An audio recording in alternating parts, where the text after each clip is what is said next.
Alô, Brasil! Eu estou aqui, diretamente do consultório dele, Flávio Feijó. Ai, não estou passando mais mal do coração. Por quê?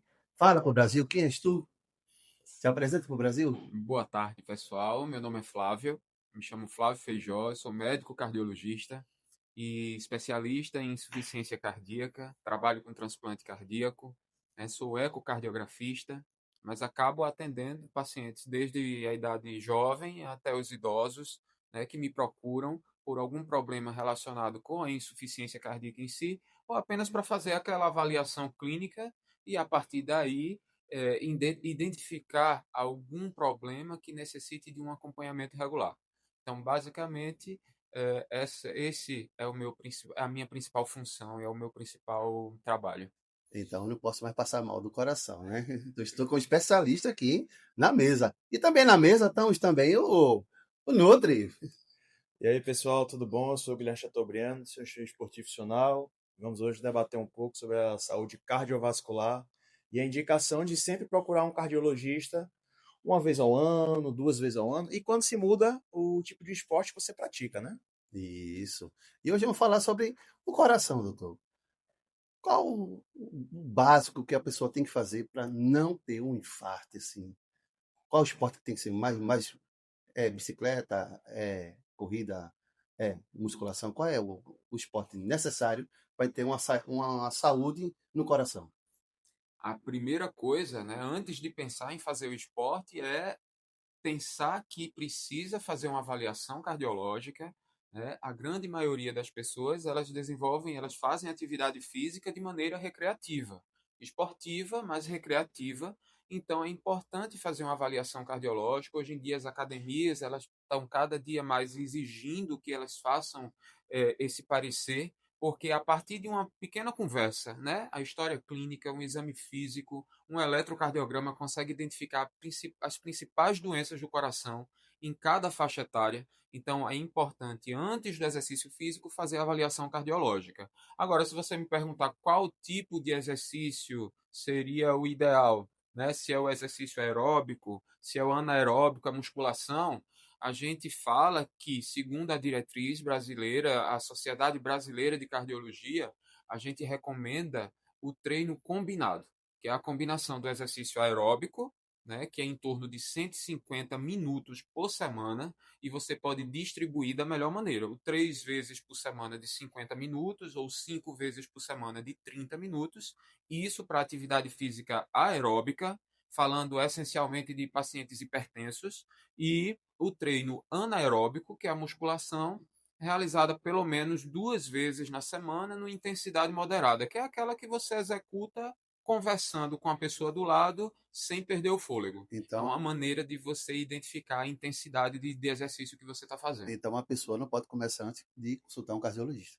É, o ideal, né, que você faça essa avaliação. A gente sabe que existem uns questionários que as academias empregam, elas aplicam na pessoa quando a pessoa vai fazer a matrícula, mas de imediato esse questionário ele é padronizado e o ideal é uma conversa individualizada, né, com o paciente, identificando na história clínica dele alguns fatores de risco para a doença cardíaca, né, um antecedente familiar, isso é muito importante, né, uma pessoa que tem antecedente familiar de doença coronariana, isso é determinante para que essa sua descendência se cuide e tome algumas medidas antes de iniciar a prática de exercício. Aquelas pessoas que fazem exercício com o objetivo de competição, esporte competitivo, aí sim exigem alguns exames adicionais, alguns testes funcionais que a pessoa que vai fazer exercício de maneira recreativa não precisaria. Mas a avaliação é fundamental. Acho que uma história clínica bem feita, um exame físico, verificar a pressão arterial. Tantas pessoas nunca tiveram a oportunidade de verificar a pressão e elas só identificam nessas situações. Além disso, auscultar o coração, né? A gente tem algumas doenças valvares, né, que acometem as válvulas do coração, que são como se fossem umas pequenas portas dentro do coração. Muitas dessas valvopatias elas são identificadas através da ausculta do médico, do cardiologista. Então é importante ficar atento a esse cuidado e, lógico, o eletrocardiograma que vai identificar a maior parte das doenças que são preveníveis, que consegue se agir antes de trazer algum problema para essa Tá pessoa. vendo tu aí em casa? Antes de fazer o exercício, vai no cardiologista, porque tu pode morrer numa academia dessa qualquer aí, vice. Agora, outra coisa, uma pessoa hipertensa pode fazer exercício físico? Hipertenso pode, não só pode, quanto deve fazer exercício, né? É importante fazer isso. É exercício combinado, é o treino aeróbico associado à musculação, com a dieta adequada, né? Isso faz parte do tratamento, né? Porque a gente pensa que hipertensão, eu só devo fazer o tratamento medicamentoso, não, mas existe por trás um tratamento não medicamentoso que é tão importante quanto. Então, a dieta adequada, um sono reparador, exercício físico regular, treino combinado, aeróbico e musculação. E, lógico, utilizar o seu medicamento independente do valor da pressão. Uma outra dúvida. A pessoa que é hipertensa entra na academia e toma aquelas canetinhas famosinhas, há risco?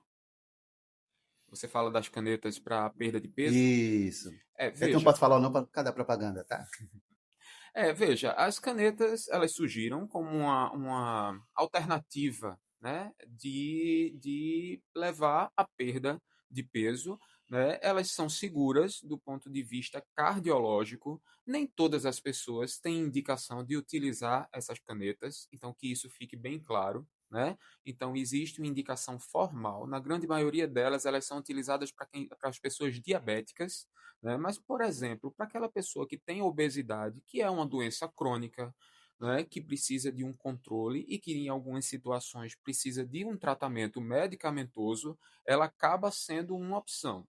Do ponto de vista prático, nós temos as duas principais, as mais famosas, né? A mais antiga, já temos estudos que ela é segura do ponto de vista cardiológico, porque ela reduz risco de infarto, de morte de causa cardíaca, de AVC, então ela é segura.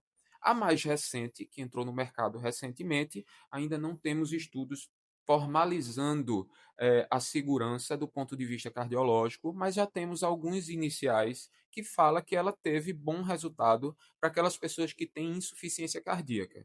Então, assim, de uma forma geral, pensando no coração, elas são seguras, mas nem toda pessoa tem indicação de fazer uso e, na verdade, o que a gente faz é o quê? É individualizar cada caso conforme a sua necessidade.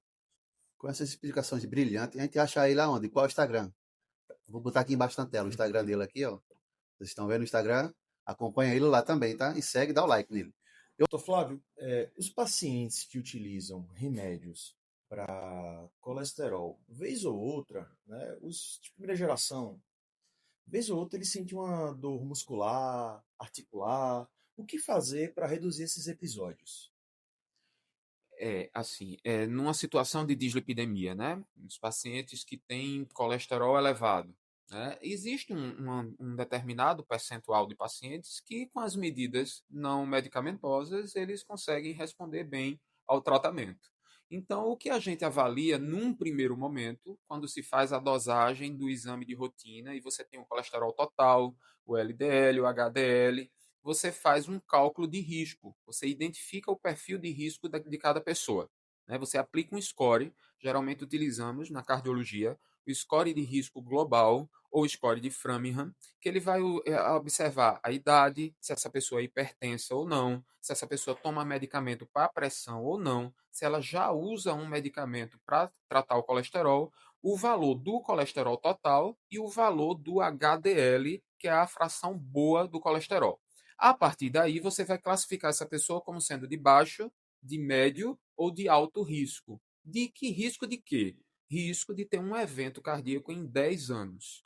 Então, as pessoas que são de alto risco, naturalmente, elas precisam manter um nível de colesterol LDL, que é aquele colesterol ruim que se deposita nas artérias do corpo e que podem aumentar um risco de uma angina, de um infarto. Então, essas pessoas precisam de um nível bem restrito de colesterol. Então, as medidas não farmacológicas, elas não são suficientes para manter esse controle. Aí você pergunta, e os efeitos colaterais da estatina? A estatina, ela basicamente, ela pode aumentar as enzimas do fígado, as transaminases, ou pode levar a dor muscular. Nós temos hoje estatinas, as famílias mais recentes, né, com maior segurança, você pode utilizar doses, você não precisa utilizar doses as mais altas, Você utiliza doses intermediárias de estatina e você tem bons Você resultados. poderia citar 3 nomes de estatinas que Por são exemplo, as mais das adequadas? famílias mais recentes, as mais novas, a rosuvastatina, a atorvastatina. Então, são medicamentos seguros que não costumam se manifestar como dor muscular ou como elevação de transaminase. Então, a dose que nós utilizamos é de se esperar que não haja esse tipo de evento adverso. Mas aquelas pessoas que desenvolvem esse tipo de evento, nós temos hoje outros medicamentos que nós podemos substituir ou então utilizar algumas famílias, algumas outras estatinas que têm um bom perfil nesses pacientes que desenvolvem esse tipo de evento. A famosa pitavastatina é para todo mundo? E isso, por exemplo, a pitavastatina, ela pode ser utilizada naquelas pessoas que desenvolvem uma dor muscular ou que por um acaso já apresentaram um evento adverso prévio ao uso de estatina, mas não quer dizer que todas as pessoas precisam fazer o uso dela. E nem que vão sentir dor, né? E nem todas as pessoas. A dose que nós utilizamos é uma dose que consegue levar a atingir o nosso objetivo sem trazer os eventos adversos desagradáveis, que por sinal são raros. Raras são as situações que a gente precisa suspender a estatina. Relacionado a medicações que hoje as pessoas estão tomando, né? Beto me perguntou um dia desses se tadalafil poderia aumentar muito a pressão arterial. Não que Beto use, tá, gente? Mas ele me perguntou. Aí eu queria saber, doutor, qual o risco de uma pessoa hipertensa usar uma dose mediana a alta de tadalafil? Veja, o tadalafila ele é um medicamento vasodilatador, né? Então, assim, a recomendação, principalmente na área da cardiologia, é que você não combine esse tipo de medicamento com os nitratos. Por quê? Porque isso exacerba a hipotensão do paciente, ou seja, ocorre uma queda brusca da pressão em algumas pessoas que, já fazendo uso do nitrato, elas utilizem a tadalafila, né? E esse nitrato é utilizado quando? Tem pessoas que são hipertensas de difícil controle que precisam utilizar Quais esses seriam essas nitratos. frontes de medicação que teriam os nitratos? Exemplos, você quer falar? Isso. O isosorbida, o mononitrato de isosorbida, o dinitrato de isosorbida, o propatilnitrato, são exemplos de nitratos que você deve evitar combinar com a tadalafila. Por quê? Porque existem estudos que falam que essa combinação leva a uma queda excessiva e brusca da pressão. Então você evita esse tipo de associação, mas se o paciente não tem nenhuma doença que contraindica, é um paciente que é apenas hipertenso, sem nenhuma cardiopatia estrutural e que por algum motivo, por alguma indicação clínica, que são várias, né? Não, a indicação da tadalafila, existe uma série de indicações. Então, se esse paciente não tem nenhuma contraindicação, não tem nenhuma cardiopatia estrutural, não faz uso do nitrato, então não teria problema de utilizar. Nada com uma boa informação pro pessoal da saúde, né? Que não entendi nada, mas eu sei que o tadalafila eu não vou tomar mais. Viu? Mas não foi Beto que perguntou, não. Foi um amigo do amigo de Beto que Ah, perguntou, viu? tá, entendi. Com essas informações brilhantes de vocês dois aqui, onde é que acha o doutor Feijó?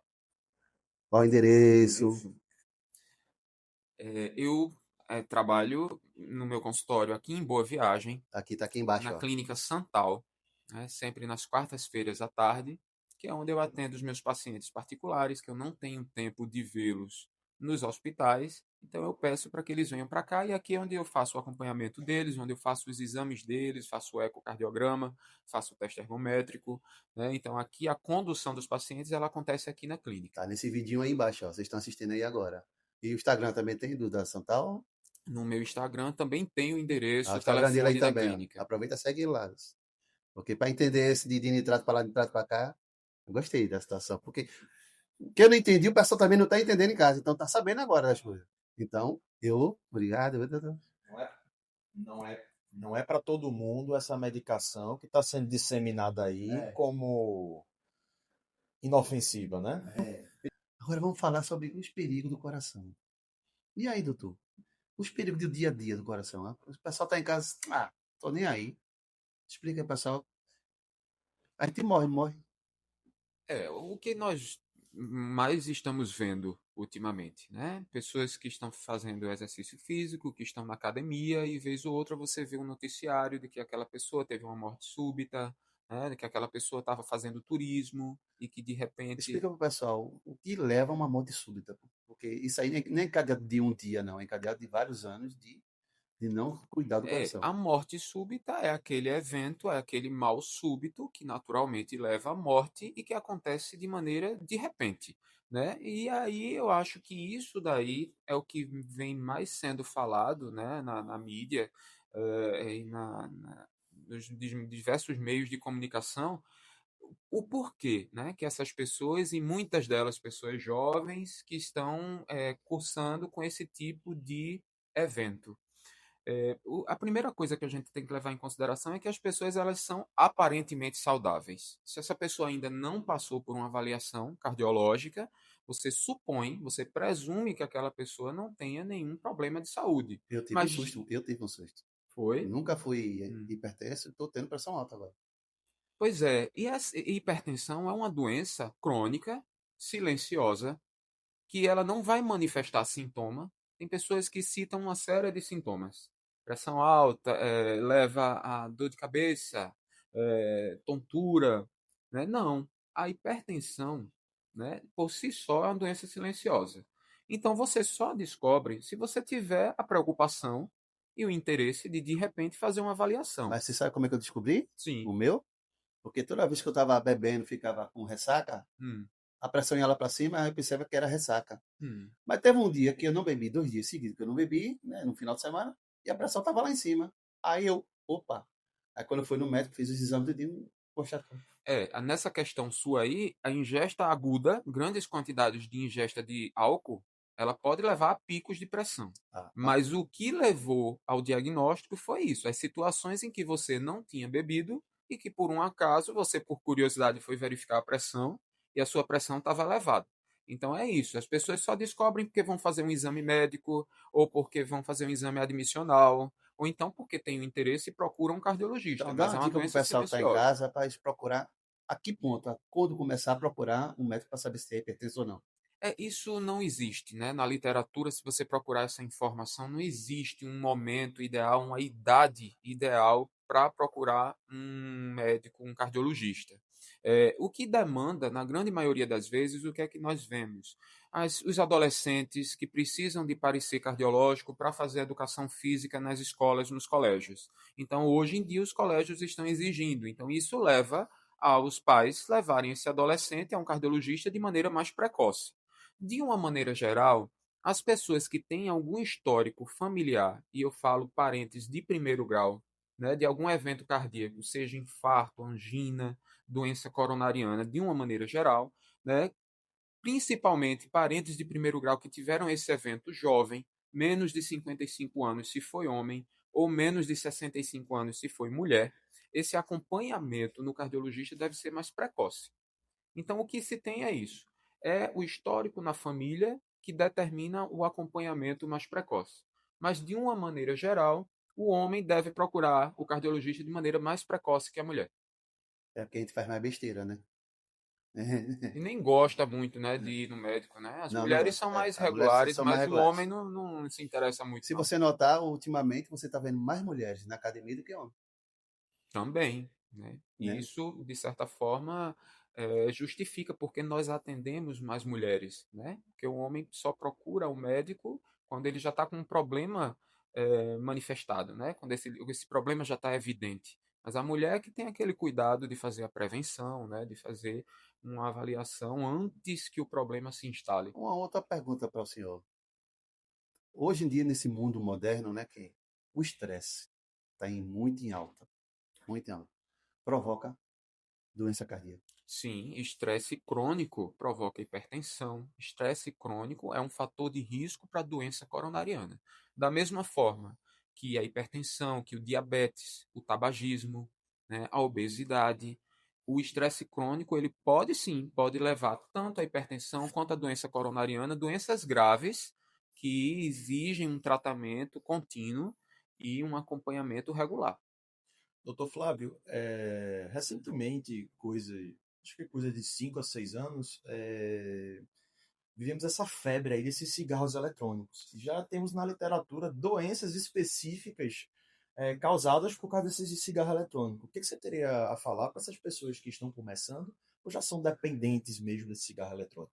O cigarro eletrônico ele é tão prejudicial, ele é tão deletério quanto o cigarro in natura, né? Então, assim, o que determina o aumento do risco é exatamente a nicotina, né? Os excessos de nicotina que predispõem à vasoconstricção dos vasos, né? As artérias, de uma maneira geral, elas são muito reativas ao excesso do cigarro, ao excesso de nicotina. Então, você pode desenvolver desde a doença arterial periférica, que é a doença que afeta a circulação dos vasos, né? Você pode desenvolver uma dificuldade de circulação nos vasos da perna, por exemplo. Você pode desenvolver até o próprio infarto. Por quê? Porque isso aumenta a contração involuntária do músculo que envolve essas artérias. Então, daí a importância de você entender que é importante evitar os excessos, né? Evitar o excesso do cigarro, que está relacionado com doença arterial periférica, doença coronariana, né? Com a hipertensão. Então, ter esse cuidado. Duas perguntas. A primeira, doutor Flávio, existe ex-hipertenso? E a segunda é exatamente essa. Em que nível de colesterol devemos procurar o cardiologista para começar um tratamento? Não existe ex-hipertenso, né? Hipertensão ela é uma doença crônica, é uma doença que não tem cura, é como diabetes. Diabetes também não tem cura, mas você tem controle. Ah, mas eu não sinto nada. Eu sou hipertenso, mas eu não sinto nada. É exatamente isso que ela, como a hipertensão se manifesta. No futuro, se você negligencia, se você não dá atenção a essa questão, já que ela não lhe traz sintoma, você pode abrir um quadro de insuficiência renal, precisar fazer hemodiálise, você pode ter um infarto, né? Hoje em dia, a grande maioria das pessoas, principalmente pessoas jovens, com menos de 40 anos, infartam com ao menos um fator de risco. E pense que esse fator de risco pode ser a hipertensão. Então, hipertensão é doença crônica, não existe ex-hipertenso, 10% dos casos de hipertensão existe uma causa secundária. Por exemplo, o obeso mórbido que fez uma cirurgia bariátrica e que se tratou, ele pode reverter a hipertensão, mas isso é a minoria dos casos. 90% é causa idiopática, ou seja, não sabemos o motivo, tem relação com a herança genética. E essas situações não existe cura, existe controle. E como é que eu faço o controle? Tomando medicamento regularmente e fazendo as medidas não farmacológicas, né? O cuidado na alimentação, o exercício, mas não existe essa questão de ex-hipertenso. Com relação ao valor do colesterol, né? A gente avalia o risco de cada pessoa conforme o valor do colesterol total, o valor do HDL. E aí eu vou classificar essa pessoa como sendo de alto, médio e baixo risco. De uma maneira geral, as pessoas de baixo risco precisam ter o LDL, que é a fração ruim do colesterol, abaixo de 130. E essas situações abaixo de 130 vai depender qual o valor que ela chegou. Por exemplo, se ela chega com 150 e eu preciso fazê-la reduzir o colesterol até 130, ou seja, eu só preciso uma redução de 20 miligramas por decilitro, na grande maioria das vezes eu consigo isso com medidas não medicamentosas. É com a dieta e é com exercício. Exercício isoladamente reduz em torno de 10 a 12% do valor do colesterol LDL. Então, veja que não é tão importante a redução. Por isso que a gente fala, né? Triglicerídeo responde muito bem a exercício, né? Mas colesterol nem tanto, porque isso envolve uma deficiência enzimática, né? No metabolismo do colesterol, que na maioria das vezes você precisa do medicamento para chegar nesse objetivo. Então, pequenas reduções não preciso medicar, mas grandes reduções sim, eu preciso utilizar as estatinas que vão me levar a esse objetivo. O colesterol LDL, que seria aquele colesterol tido como ruim, a partir de 180, ele precisa medicar ou ainda dá para tentar via dieta, exercício e reza braba? Veja, para qualquer um dos fatores de risco, veja, se eu considero que uma pessoa de baixo risco, eu tenho que manter um colesterol LDL abaixo de 130. Veja, a redução de 180 até 130, isso envolve mais de 30%, né, da queda, em torno de 25 a 30%. Isso é meio que de muito difícil. Não vou falar que é impossível, mas é muito difícil se atingir esse objetivo com dieta. ou com exercício. Porque a gente viu que na literatura fala que exercício isoladamente só reduz em torno de 10% do valor do colesterol. Então eu preciso contar com a ajuda do medicamento. Outra pergunta. Relacionado a essas pessoas que foram diagnosticadas com hipertensão, começaram a fazer exercício, usar a medicação prescrita pelo cardiologista e notaram que a pressão está normalizada. De repente, ela para de tomar a medicação, a pressão arterial elevada, e a pressão está normal, estagnada. É seguro essa pessoa continuar sem a medicação ou ela pode ter um piripaque do nada? Não é seguro. Pessoa hipertensa é uma doença crônica, então ela não deve suspender o medicamento. Ela verifica a pressão na vigência do uso do antihipertensivo, é lógico que a pressão dela vai estar controlada, né? Ela não precisa se testar, sabe? Suspender o medicamento para avaliar se a pressão vai ficar normal, porque ela não vai. Ela vai subir. Nós temos 24 horas, a pressão ela não é a mesma durante todo o dia. Né? Durante o dia, nossa pressão é um pouco mais alta, ela vai diminuindo no decorrer do dia à noite, quando dormimos, ela cai de 10 a 20% do valor em relação à vigília. Então, eu não posso imaginar que, por um acaso, essa pessoa que tenha suspendido a medicação e que verificou e a pressão estivesse normal, que daqui a algum mais um tempo, ou à noite, ou em algum momento do dia, sem ela verificar, ela não vai ter pico de pressão. Então, teve o diagnóstico de pressão alta? Teve. Foi correto? Foi adequado? Foi. Então, eu não tenho que duvidar. Eu tenho que utilizar o medicamento entendendo que a doença é silenciosa, ela é crônica. Se eu faço uso do medicamento, eu posso viver tranquilamente por muitos anos sem nenhum tipo de complicação. Os medicamentos são seguros desde que usados de maneira adequada e bem indicados. É isso. Então, para cuidar do coração não é só ir no cardiologista, tem que fazer um exercício físico também, né? Também. Porque é um fator de conjunto. Isso. Alimentação. É a alimentação com nutricionista, Isso. né? Porque assim, a gente até recomenda, mas eu acho que a capacidade para orientar uma pessoa quanto ao tipo de alimentação tem que ser com um nutricionista. Então, assim, o pessoal faz, mas como é que eu posso ajustar a minha alimentação? Os pacientes chegam e fazem, mas como é que eu posso ajustar a minha alimentação para que eu consiga perder peso ou para que eu controle mais a minha pressão? Existe um perfil, né, de alimentação, de dieta, né, que a gente chama de a dieta DASH, né, que é a abordagem dietética para interromper a pressão, a tradução dessa sigla americana. Então, assim, nós recomendamos uma dieta rica em frutas e verduras, os derivados de leite pobre em gordura, dieta rica em proteína. Então, assim, isso oleaginosas, isso a gente recomenda. Mas quantidade, o quanto de proteína, de carboidrato, de gordura que você vai consumir, quem tem propriedade para fazer isso é o nutricionista, não é o cardiologista. Tem uma pergunta que está aqui: o alimento número um, inimigo do coração. Qual é? Vou perguntar para os dois.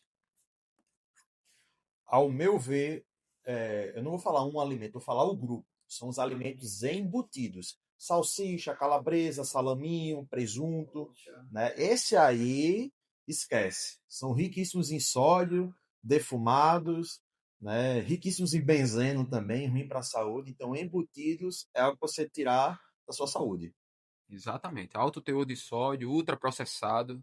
Então, esses são os que a gente mais recomenda que se evite, considerando que hipertensão é das doenças cardiovasculares a mais prevalente, então evitar realmente o O ultraprocessado. sal. Para a gente evitar o sal é muito difícil, né? Porque um alimento bem temperado, o sal ajuda. Então, um limãozinho no lugar do sal também serve? Dr. Flávio falou aqui da dieta DASH, né? DASH. É a famosa dieta do Mediterrâneo, né? Se você quer entender um pouco mais sobre ela, é basicamente você tirar tudo que é industrializado, né? É o famoso descasque mais, desembale menos, né?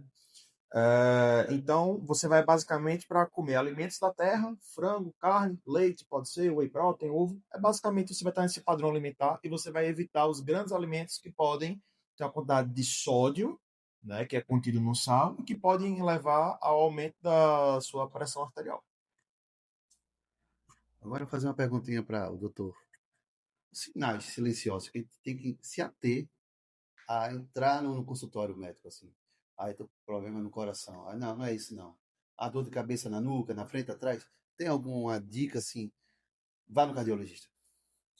Eu acho assim, todo sintoma novo, né, que você nunca percebeu, e a partir de um certo tempo isso vem lhe incomodando, eu acho que vale a pena tirar a dúvida com o médico, né? E eu acho que uma das principais é a dor no peito, né? As pessoas associam realmente dor no peito à doença coronariana, a infarto, a angina, e de fato elas devem fazer esse tipo de associação. É lógico que nem toda dor no peito está relacionada com doença cardíaca, mas se é uma dor que essa pessoa nunca percebeu antes, é uma dor de média a forte intensidade, é uma dor progressiva, é aquela dor que ela aparece e com os minutos ela vai aumentando de intensidade e de repente com 30 minutos ela cessa, Eu senti isso. né? Aquela dor que irradia para as costas, para o braço, né, para o pescoço, né, que deixa a pessoa suando frio, com falta de ar, né? Então, esse tipo de dor é a dor que gera preocupação. Tem pessoas que têm que manifestam um tipo de dor de maneira mais diferente. Por exemplo, a mulher, o diabético, o indivíduo que tem doença renal crônica, o idoso, ele pode manifestar a dor de maneira mais atípica, que nós falamos, de maneira pouco convencional. Mas aquela dor que aperta, que queima, que você não identifica com a ponta do dedo, é aquela que a pessoa espalha a mão na frente do peito, ou então que ela fecha a mão contra o peito, essa é a mais preocupante. De uma maneira geral, eu recomendo o seguinte: se você sente uma dor, é uma dor nova, que você nunca percebeu antes, e ela é de média a forte intensidade, se lhe resta dúvida, se você tem dúvida, se existe histórico na família de doença coronariana precoce, parente de primeiro grau, procure um médico cardiologista para tirar essa dúvida. Doutor Flávio, é crescente o número de episódios de pessoas com ansiedade e depressão, principalmente pós-pandemia. E eu já escutei relatos de diversos pacientes, inclusive colegas, dizendo que estavam sentindo uma dor forte, né, no peito e pensavam que estavam infartando. E ao chegar ao hospital, fizeram um exame e viram que era apenas uma crise de ansiedade, uma crise do pânico. O que você conseguiria fazer para diagnosticar um episódio cardiológico, um episódio de ansiedade, e qual seria o profissional correto para a pessoa procurar nesses casos? Veja, os sintomas de ansiedade, eles se confundem com os sintomas de doença cardíaca, né? De fato, se é uma dor que incomoda, essa pessoa tem que ir para a emergência para ser avaliada adequadamente. Porque não basta falar sobre as características do sintoma. Essa pessoa precisa também ser examinada e fazer pelo menos um eletrocardiograma. Com essa combinação da história clínica com o exame físico e o eletrocardiograma, você consegue identificar a grande maioria das doenças que levam uma pessoa aí à emergência. Isso quando eu falo de uma doença relacionada com o coração. Então, o que é que a gente recomenda? Que a gente nunca pense que a primeira causa, o primeiro motivo é o transtorno de ansiedade. A gente sempre tenta excluir as doenças mais graves. E, logicamente, infarto, angina é uma doença grave. Então, não subestimar. Então, a pessoa sentiu dor é diferente daquilo que ela vinha sentindo antes, ou nunca percebeu isso? Sim. Ah, mas está relacionado com estresse. Eu tive um estresse e a dor apareceu. As doenças do coração, por incrível que pareça, elas também têm essa característica. É uma dor que pode surgir com esforço físico ou com estresse emocional, porque isso aumenta a demanda do coração. Então, o que é que a gente recomenda? Faça a avaliação. Na grande maioria das vezes, a gente tenta excluir aquilo que é mais grave, e uma vez excluindo as principais causas de dor torácica, né? Porque existem causas pulmonares, esofágicas, né, do trato gastrointestinal. Quando você exclui tudo, aí fica a dor relacionada com a ansiedade. E é lógico que existe um diagnóstico, né, para ser dado. E esse diagnóstico ele pode ser feito por um especialista em clínica médica, ele pode ser feito com um psiquiatra. Existe, né, alguns critérios, né, não é só a questão da dor, né, da somatização dos pensamentos, dos sentimentos, mas existe um conjunto de achados que corroboram para o sintoma, para o diagnóstico de transtorno de ansiedade. Então, o diagnóstico mais adequadamente ele vai ser feito com o psiquiatra, né? Se os sintomas são limitantes. Mas, de fato, nós temos alguns scores que a gente aplica no consultório que dá para diferenciar se aquilo está mais relacionado com algo subjetivo, com algo relacionado a um sintoma ansioso, ou se isso de fato é alguma doença objetiva, se existe algum motivo objetivo do ponto de vista cardiológico para justificar. Mas se você for orientar essa pessoa, excluiu as principais causas de doença cardíaca, procure um psiquiatra, porque aí você vai corroborar e vai chegar ao Eu diagnóstico sou um de caso maneira mais desse, eu sou um adequada. caso desse. Eu senti uma Né? dor no peito, terrível, eu nunca tinha sentido, e fui no médico, me constatou que tinha pressão alta. Ainda bem que eu não fui psiquiatra, né? Porque senão ia dizer que eu era doido, né? Agora, Não, até porque quem procura psiquiatra não tem nenhuma relação com loucura. Acho que o viu? psiquiatra, ele trata as doenças da mente, Viu? né? E hoje em dia, depressão, transtorno de ansiedade, são doenças crônicas que exigem atenção, né? E a gente tem que ter o maior, né, respeito É, para esses diagnósticos, porque as pessoas hoje em dia subestimam, isso. né, as doenças da mente e a depressão tem íntima relação com a doença cardíaca. Você falou de hipertenso, ok, e diabético, para fazer exercício físico, também altera alguma coisa no coração? Não, o diabético é importante que ele faça exercício físico porque é uma das maneiras que ele vai ter para controlar a glicemia dele, né? Isso. Da mesma forma que ele cuida da dieta, ele cuida se ele faz uso de medicamento, isso também é importante para ele chegar no nível, no alvo, né, de hemoglobina glicada que ele deve perseverar, que ele deve procurar atingir, mas o exercício é mais um fator. Né? Então, exercício é sempre bom, seja para o hipertenso, para o diabético, para aquele indivíduo que tem E é um hábito insuficiência simples, né, de cardíaca, fazer, é um exercício, que doença é uma caminhada. coronariana. Exato. Desde que bem recomendado, bem supervisionado, seja com um profissional do lado, seja com um profissional à distância O que profissional é esse prescrever aqui, ó, que está com o Instagram de novo aí exercício. embaixo, ó, ele. Então é isso, desde que bem recomendado, que bem avaliado, o exercício é importante para uma série de questões, uma série de doenças, até para a saúde mental, né?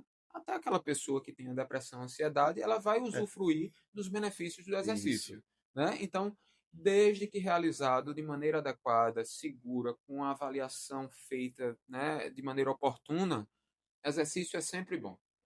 Tem alguma perguntinha para ele? Eu sou paciente também, doutor Flávio, e ano passado eu tinha uma bicicleta, né, a mountain bike, e o quadro dela era um pouco pequeno para o meu tamanho. Eu precisava de uma bicicleta um pouco maior. E aí eu pedalando, pedalando, pedalando, indo para um lado, para o outro, fazendo esforço máximo. Eu comecei a sentir uma dor de cabeça sempre que eu fazia esforço. E eu fiquei com bastante medo. E aí um dia no consultório, em repouso, eu tinha um smartwatch, e aí ele estava dando que a minha pressão estava alterada. E aí eu fui para o enfermeiro da clínica, aferi a pressão e de fato estava alterada. Contactei o Dr. Flávio e fizemos diversos exames. E foi visto que de fato eu não tinha uma pressão arterial elevada instalada. Contudo, eu estava com uma contratura que estava me causando essa dor atrás e em alguns momentos do dia estava aumentando essa pressão. O que o doutor Flávio tem a dizer sobre esse caso? É isso. A pressão ela pode subir diante de uma dor, diante de um estresse emocional, né? Dor em qualquer local, né? Desde uma dor cervical, que as pessoas associam muito à pressão alta, né? Uma dor na ponta do pé. Se essa dor é incomodativa, ela vai fazer a sua pressão subir. Então, é uma subida de pressão secundária à dor, que é uma resposta fisiológica do nosso organismo, né? Então, assim, uma observação importante, né, que o smartwatch ele detectou a pressão alta, assim, para a medida direta da pressão, ou mesmo de maneira indireta através do smartwatch, não é a maneira mais adequada. Você deve utilizar o aparelho para verificar de maneira adequada a pressão. Ele é importante, por exemplo, para indicar algumas arritmias, como, por exemplo, a fibrilação atrial, para identificar exatamente a frequência cardíaca. Então, se você está fazendo exercício, você quer acompanhar se você está na sua frequência máxima, entre a submáxima e a máxima, o smartwatch ele é ótimo para isso, né? E para identificar as arritmias, se você está num ritmo inadequado do coração também, né? Mas para a medida de pressão em si, ele não é o recomendado, apesar de ter havido até uma concordância com aquilo que você verificou com o que foi avaliado em consultório depois.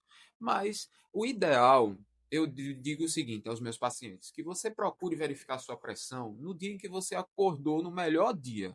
Acordei no melhor dia da minha vida, estou na dúvida se eu sou hipertenso, pronto, verifique a pressão naquele dia. Se você for verificar a pressão porque está com dor de cabeça, porque você está com tontura, você está enjoado, se você for verificar a pressão depois de você ter tido um desentendimento com alguém, um estresse emocional, a pressão vai estar alta. Então, isso não vai ser o determinante. Você tem que procurar medir a sua pressão na situação em que você acordou no melhor dia da sua vida. Eu digo, pronto, esse é o dia Hoje, de verificar a pressão. presta atenção, agora, hoje, É. e você que está assistindo aí em casa, hoje.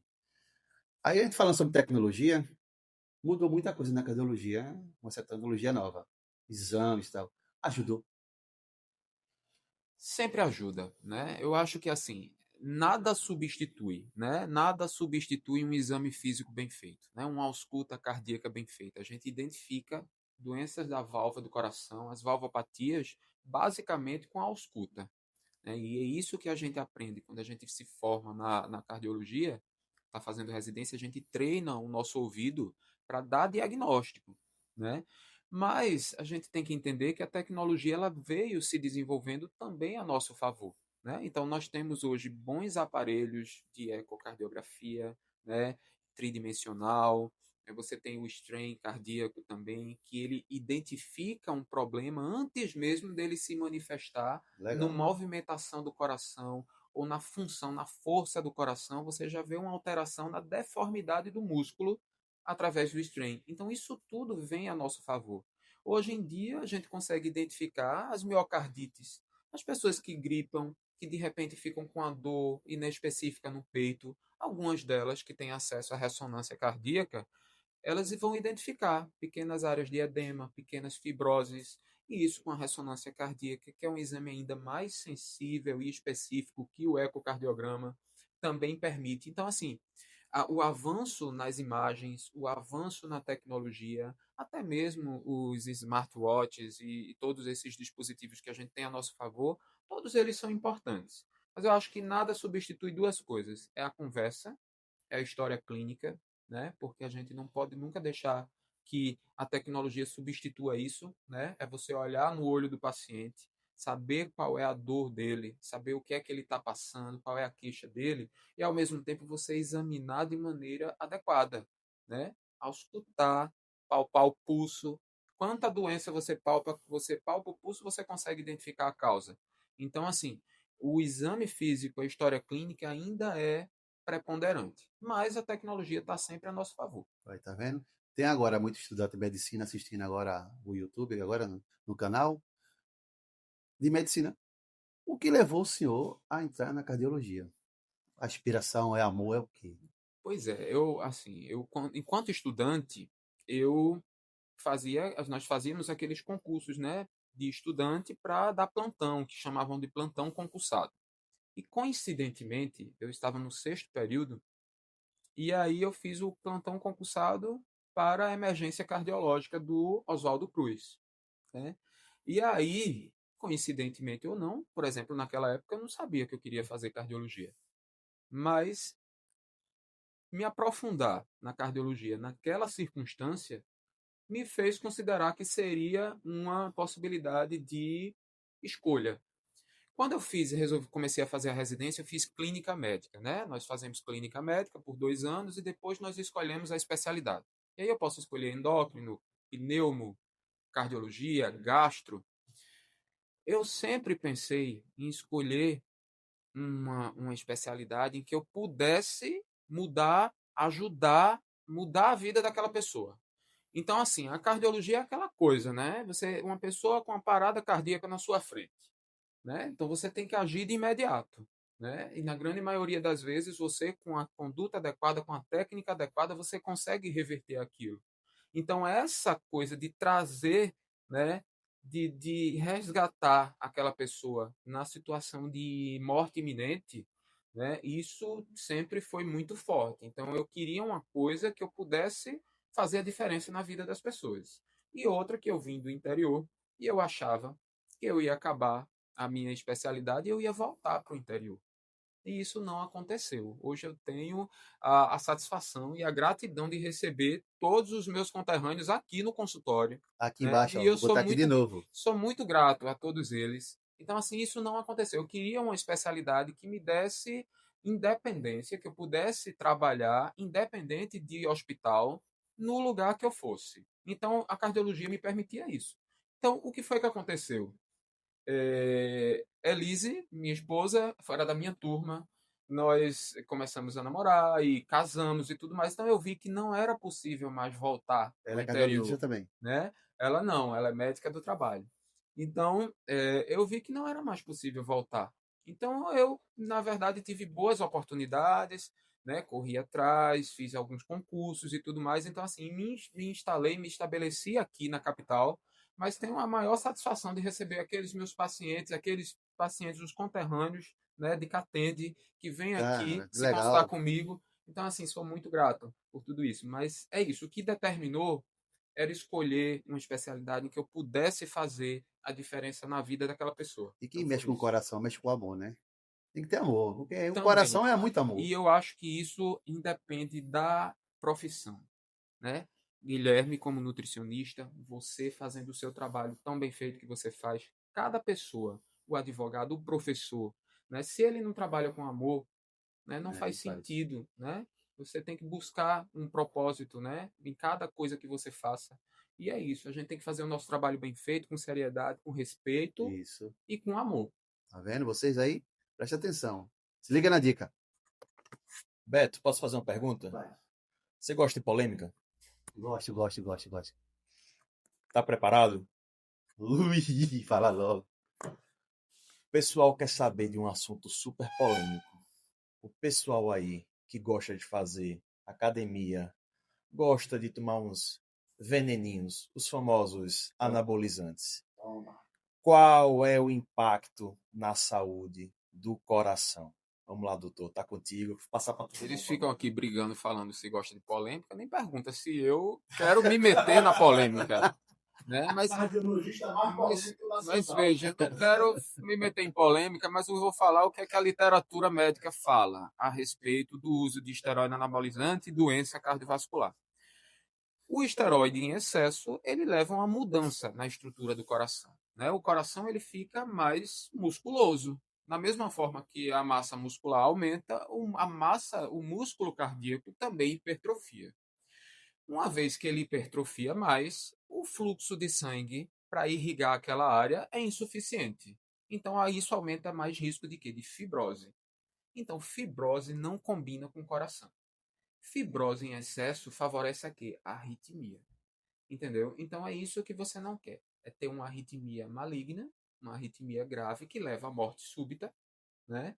E desenvolver, logicamente, a hipertrofia do coração, que no estágio mais avançado leva à insuficiência cardíaca.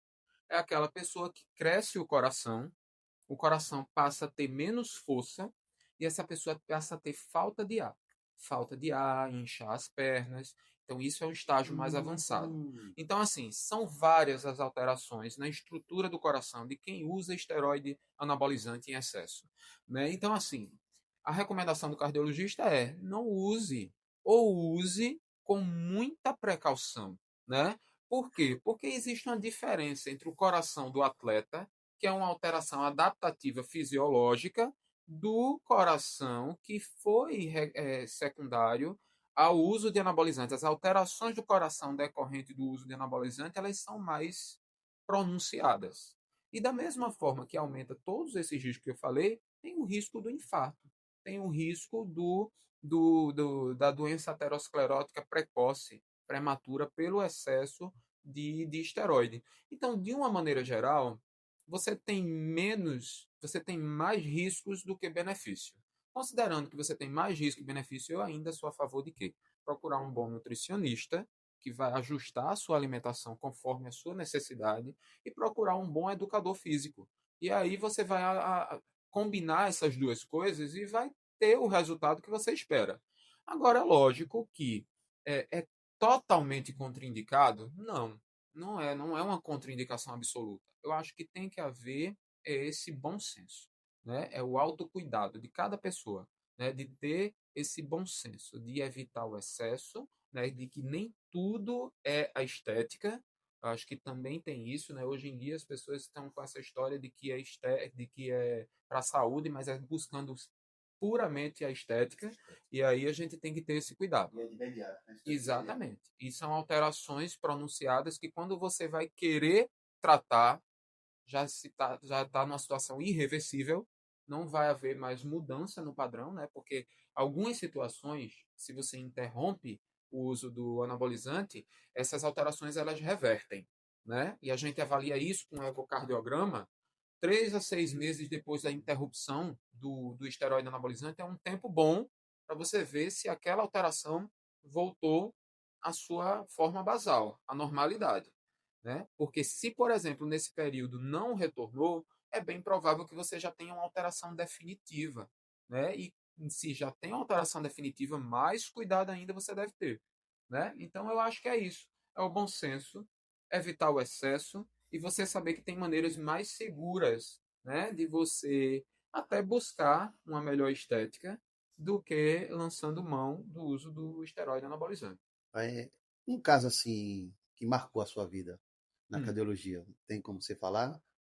Sem citar nomes. Veja, eu tenho vários, né? Eu trabalho com transplante cardíaco há 10 anos, né? Então, assim, a gente se envolve emocionalmente com as famílias, com os pacientes e com as famílias deles, né? Então, eu acho que uma situação de insuficiência cardíaca grave, né, que indica o transplante, é aquela insuficiência cardíaca terminal. É aquela que quando nenhum tratamento mais resolve, você não tem mais para onde ir, você só tem uma opção, trocar o coração, né, que é o transplante. Eu acho que todas as experiências que eu tive, né, com os transplantados, e todos eles sabem, né, a gente tem uma relação de proximidade. Eu brinco com eles que é um casamento que começou ali na primeira consulta, em que se indicou o transplante e que não tem prazo para acabar, né? Por quê? Porque o cuidado do transplantado é para o resto da vida, né? Desde o primeiro atendimento, mas quando ele faz a cirurgia e depois da cirurgia, ele precisa manter esse acompanhamento regular para usar os imunossupressores e tudo mais. Então, assim, acho que toda a situação que eu vivi, né, com os transplantados de uma maneira geral, cada paciente jovem, cada criança, né, porque a gente pensa, só quem transplanta adulto, não, cada criança, né, pacientes que transplantaram com 7, 8 anos, e você vê hoje, paciente com Caramba. 15 anos, crescendo, saudável, ou um pai de família Essas que pessoas transplantadas podem fazer exercício também? pode fazer exercício sim, um pai de família que não teria a oportunidade de ver seu filho crescer, e de Ixi, você ver hoje que ele tem 25 anos de transplante, e ele viu os filhos dele crescerem, cara, né, se bonito. tornarem, né, adultos independentes e tudo mais, então acho que isso não tem, não É tem, gratificante. exato, isso é muito gratificante. Então acho que cada experiência que eu tenho com eles é lógico também que com os meus pacientes, né, do PROCAP, os pacientes que têm doença de Chagas, que eu trabalho também com pacientes com doença de Chagas, então, assim, cada realidade de vida daquela, né, cada paciente que tem uma doença negligenciada, porque doença de Chagas, doença reumática, é uma doença negligenciada, né, é de indivíduo de baixa renda. Então, quando você consegue resolver a vida daquela pessoa com uma E é cirurgia, uma vida, né? né, com um tratamento clínico, então, assim, você consegue mudar, né? E você restaura aquela pessoa, restaura a família.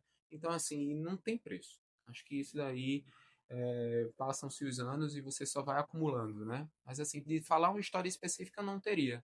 mas todas elas, né? Cada experiência é É única, única. né? E criança, que ele falou agora, pensei que era só adulto. Não, criança também. E você vê essa criança crescer, né? É gratificante demais. É muito gratificante, né? Assim, para os pais e para ela mesma, né? E para ela mesma de que achava que estava Viu? na situação extrema de vida Flávio, e e segue ele aí, ó. O conseguiu Instagram tá aí embaixo. evoluir-se, né? Segue ele aí, viu? Tá aí embaixo, viu? Vou dar uma pausa. Voltamos com o doutor Flávio Feijó. E aí, doutor? Dá uma palavrinha pro pessoal que tá em casa. Uma gratidão, uma mensagem divina. Pode falar pro pessoal aí em casa aí. O que eu quero deixar aqui bem claro é isso, é que cada pessoa tenha o bom senso, o autocuidado, né, de respeitar os sinais que o seu corpo lhe dá, né? Então, se você passa a apresentar um sintoma que nunca teve antes, que você suspeita que seja de origem cardíaca, que você busque ajuda, busque um profissional para tirar todas as suas dúvidas, que não negligencie as doenças crônicas, a doença cardiovascular é a que mais mata no Brasil e no mundo, né? Então você precisa, é a principal causa de morte, de internamento.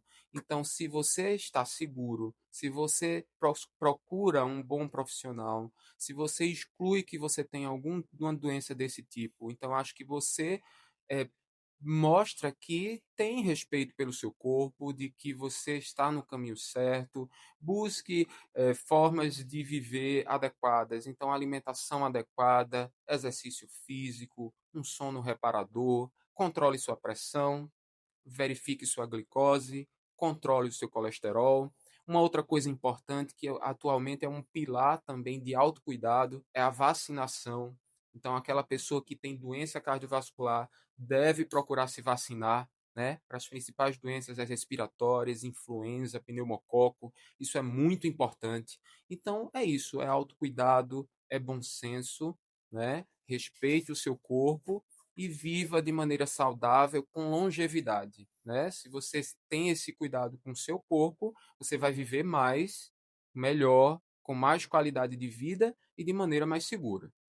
Doutor Flávio, uma pergunta que eu acho que ficou faltando aqui hoje foi de quanto em quanto tempo eu devo procurar o médico cardiologista?